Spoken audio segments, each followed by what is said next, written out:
కన్యవారికి గనక చూసుకున్నట్లయితే కన్యా లగ్నము వారికి ఉన్నటువంటి టాలెంట్ ఏమిటి అంటే వాళ్ళు ఏ పని కూడా రాదు అని వెనక్కి వేయరు, అడుగు వేయరు. వాళ్ళ ఆలోచన విధానంతో ఎలాగోలాగా పనిని చేసేద్దాం అనే తపన ఎక్కువగా ఉంటుంది. ఒక జాబ్లో జాయిన్ అయ్యారు ఉదాహరణకి, ఆ జాబ్లో ఏమండి మరి ఈ జాబ్లో ఇది జాబ్ ఉందని సార్ నేను చేస్తాను సార్ అంటారు. ఎందుకు అంటే బికాజ్ ఆఫ్ వాళ్ళకి లగ్నాధిపతి దశమాధిపతి బుధుడు వర్క్ చూసి నేర్చేసుకొని అబ్జర్వ్ చేసుకుంటూ చేసే టాలెంట్ ఉంటుంది. ఇది వీళ్ళ ప్లస్ పాయింట్. అయితే ఇక్కడ మనం lucky numbers, lucky colours, lucky days గురించి మాట్లాడుకుంటున్నాం కాబట్టి నెంబర్స్ విషయంగానే చూసుకుంటే లగ్నాధిపతి బుధుడు కాబట్టి 5 నెంబర్, భాగ్యాధిపతి శుక్రుడు కాబట్టి 6 నెంబర్, పంచమాధిపతి శని కాబట్టి 8 నెంబర్ ఆర్ 4 నెంబర్ కూడా మంచిదే. అయితే ఇక్కడ ఈ మూడిట్లో అంటే ఇక్కడ శుక్రుడు బాగున్నాడా, బుధుడు బాగున్నాడా, శని బాగున్నాడా, రాహు బాగున్నాడా చూసుకోండి. 4 ఆ 4 ఏది బాగుందో సెలెక్ట్ చేసుకోండి. అయితే ఇక్కడ ఇంకొక విషయం ఏంటంటే అయిపోయిన దశలు పెద్దగా ఎఫెక్టివ్ అవ్వవు. రాబోయే దశలు కానీ నడుస్తున్న మహాదశలు కానీ వీటిలో ఏదైనా ఉంటే ఇంకా బాగా ఎఫెక్టివ్గా పనిచేస్తుంది. సమ్ టైమ్స్ మనకి ఒక్కొక్కసారి అన్ని పాపగ్రహ సంబంధంగా ఉన్నప్పుడు బర్త్ నెంబర్ని డెస్టినీ నెంబర్ని తీసుకొని కూడా సెలెక్ట్ చేసుకోవచ్చు. ఆ రకంగా అందులో మళ్ళీ ఫిల్టర్ చేసేది బాగుందో కూడా చూసుకోండి. ఇక కలర్స్ విషయంగా చూసుకుంటే green, white and blue colours, blue black colours is good. అయితే ఇది ఇంటర్వ్యూస్కి వెళ్ళి ఇంపార్టెంట్ విషయాలు ఉన్నప్పుడే రోజు అదే కలర్ వేసుకొని తిరగమని కదా దాని ఉద్దేశం.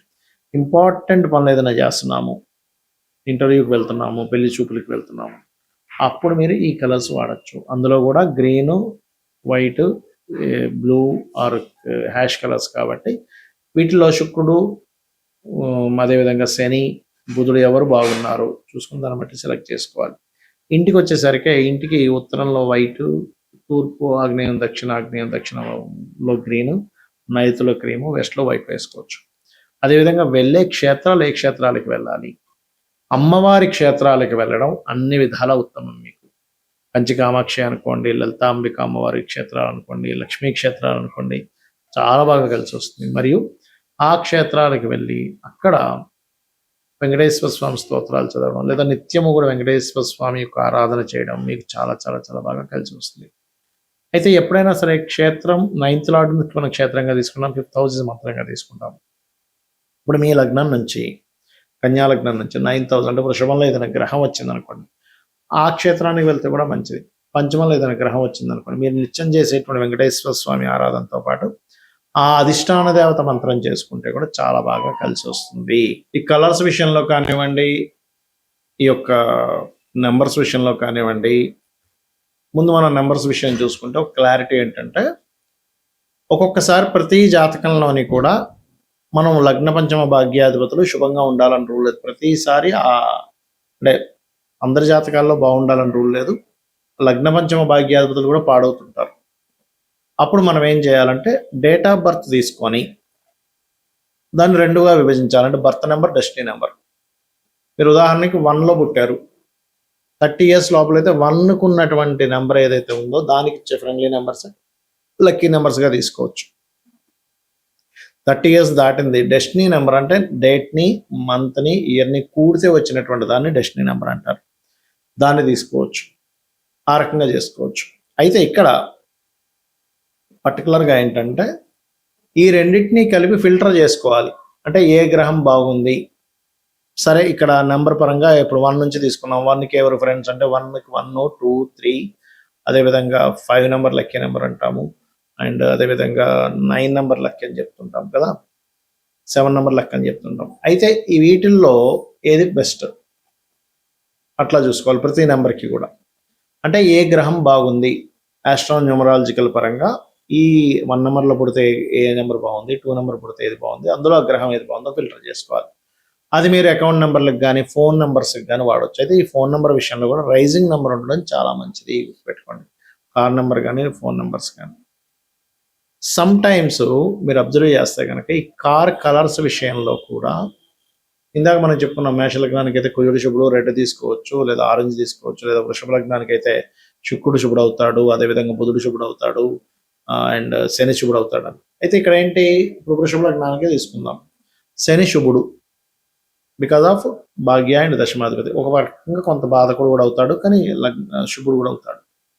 మరి ఇలా అయినప్పుడు బ్లూ కలర్ వాడొచ్చా అంటే శని గనక మీకు బాగుంటే వాడొచ్చండి. శని పాడైపోయాడు మీ పర్సనల్ చార్ట్‌లో అంటే పాపకత్తెరలో పడ్డాడు, పాపగ్రహాల మధ్యన పడ్డాడు. అప్పుడు మీరు యూజ్ చేయకూడదు ఆ కలర్‌ని. కలర్స్ ఒక లెక్క అయితే బ్రాండ్ కూడా చాలా ముఖ్యం ఇక్కడ. ఏదైనా కారు గాని, వాహనం గాని తీసుకునేటప్పుడు మీ పేరులో ఉండే మొదలక్షరాన్ని తీసుకొని ఆ బ్రాండ్‌లో ఉండే మొదలక్షరాన్ని కాలిక్యులేట్ చేస్తే అది మీకు పక్కాగా కలిసొస్తుంది కూడా గుర్తుపెట్టుకోండి.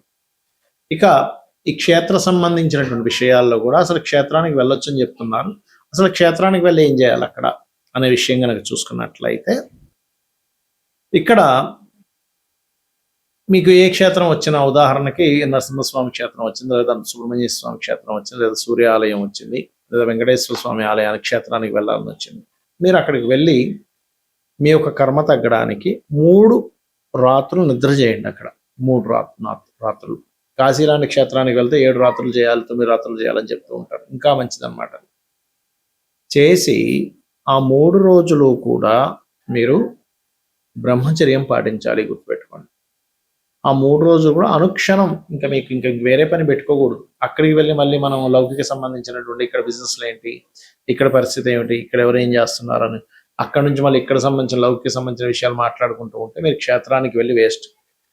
అక్కడికి వెళ్ళామా ఇంకా మొత్తం అన్ని క్లోజ్ చేసి పడేసి ఆ దేవత సంబంధించిన దాంట్లోనే ఉండాలి. ఎందుకు అంటే మీ యొక్క కర్మని తగ్గించేటువంటి ఎనర్జీస్ క్షేత్రాలకు ఉంటాయి కాబట్టి అక్కడికి వెళ్ళొచ్చేయండి. వచ్చిన తర్వాత కావాలంటే మీ లౌకిక సంబంధించిన దాంట్లో లేదు, అర్జెన్సీ ఉంది, దట్ ఈస్ డిఫరెంట్ కేస్. అదేవిధంగా ఏ క్షేత్రానికి అయితే వెళ్తారో అక్కడ ఎన్ని టెంపుల్స్ అయితే ఉన్నాయో అన్ని కవర్ చేసుకోండి. ఎట్టి పరిస్థితుల్లో క్షేత్రానికి వెళ్ళినప్పుడు అక్కడ ఉండేటువంటి సదుపాయాల గురించి పక్క వాళ్ళతో డిస్కస్ చేయడం, ఇక్కడ ప్రసాదం అంత బాగాలేదండి అక్కడైతే భలే ఉంటుందని అనుకోవడం, లేకపోతే ఇక్కడ నీట్నెస్ లేదు అక్కడైతే చాలా బాగుంటుంది అనుకోవడం.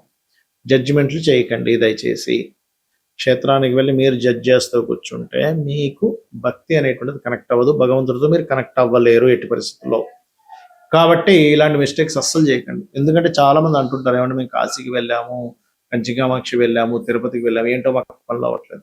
వెళ్తారు కానీ అక్కడ జడ్జి చేస్తూ ఉంటారు, లైన్లో నిలబడ్డారు, ఎంతో చాలా చూడట్లేదా. ఎందుకు మీరు లైన్లో నిలబడి చక్కగా మీరు ఆ దైవనామ స్మరణ చేసుకోండి. ఎందుకు చెప్తున్నా అంటే అవన్నీ కూడా డ్రాబ్యాక్స్ అవుతాయి మనకి. అంటే క్షేత్రం వెళ్ళిన ఫలితం కంటే కూడా పాప ఫలితాలు పడతాయి దానివల్ల. అందుకని జడ్జిమెంట్స్ చేయకండి క్షేత్రానికి వెళ్ళి. వాళ్ళు చూసుకునే వాళ్ళు సరిగా చూసుకోకపోతే వాళ్ళకి వస్తుంది పాపం, ఎవరైతే అధికారం ఉన్నారో వాళ్ళకి. ఇది మెయిన్గా. అదేవిధంగా క్షేత్రానికి వెళ్ళడానికి మీరు ముహూర్తాలు చూసుకోవాల్సిన అవసరం లేదు. చాలా మంది ఏం చేస్తారంటే ఏమండి ఈరోజు బాగుంది వాళ్ళు వెళ్దాం, పర్వదినాలు వేరు, పర్వదినాల కోసం మనం వెళ్తూ ఉంటాం, దట్ ఈస్ డిఫరెంట్. కానీ క్షేత్రానికి ఎటువంటి ముహూర్తం అక్కర్లేదు. కొన్ని క్షేత్రాల్లో అయితే అక్కడ ఎటువంటి నియమ నిబంధనలు కొన్ని, అంటే ఇప్పుడు అక్కడికి వెళ్ళి ఏదో అభిషేకం చేస్తున్నాం, అయ్యో నేను సరిగ్గా మంత్రం చదవలేకపోయాను, అయ్యి కూడా ఇక్కడ సరిగ్గా ఈ పూజ సరిగ్గా చేయించలేదు, ఈ హోమం అక్కర్లేదు.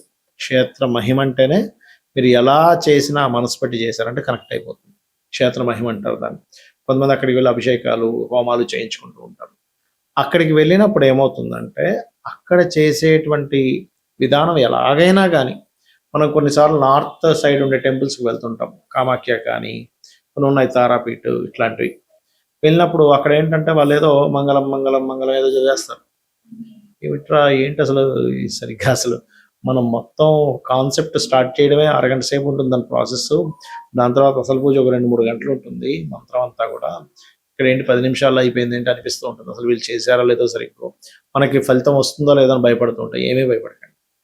క్షేత్రము స్వయంభూ క్షేత్రాలు ఆ ఫలితాలు అద్భుతంగా ఉంటాయి, టెన్షన్ పడకండి. ఎందుకంటే ఇంత క్లారిటీ ఎందుకు చెప్తున్నానంటే కర్మని పూర్తిగా తగ్గించేటువంటి యోగం క్షేత్రానికి ఉంటుంది, పూర్వజన్మ కర్మని. అక్కడికి సిద్ధులు, దేవతలు, దివ్యం మనుష్యులు వీళ్ళందరూ వస్తూ ఉంటారు క్షేత్రాల దగ్గరికి, వాళ్ళు జపాలు చేసుకోవడానికి, తపస్సులు చేసుకోవడానికి. మనం ఏదైతే తపన పడుతూ అక్కడికి వెళ్ళామో, అయ్యో నాకు ఫలానా సంతానం లేదనో, లేకపోతే వివాహం అవ్వట్లేదనో, సెటిల్ అవ్వలేదనో, ఇదంతా తపన పడుతూ వెళ్తే అక్కడ ఎంత నమ్మకంగా ఉంటే అయ్యో స్వామివారు నమ్ముకున్నాడు కదా భక్తుల నుంచి, వాళ్ళు కూడా అనుగ్రహిస్తారన్న. కాబట్టి ఇవి చేయండి, అన్ని విధాలా మీకు బాగుంటుంది. శ్రీమాత్రే నమః.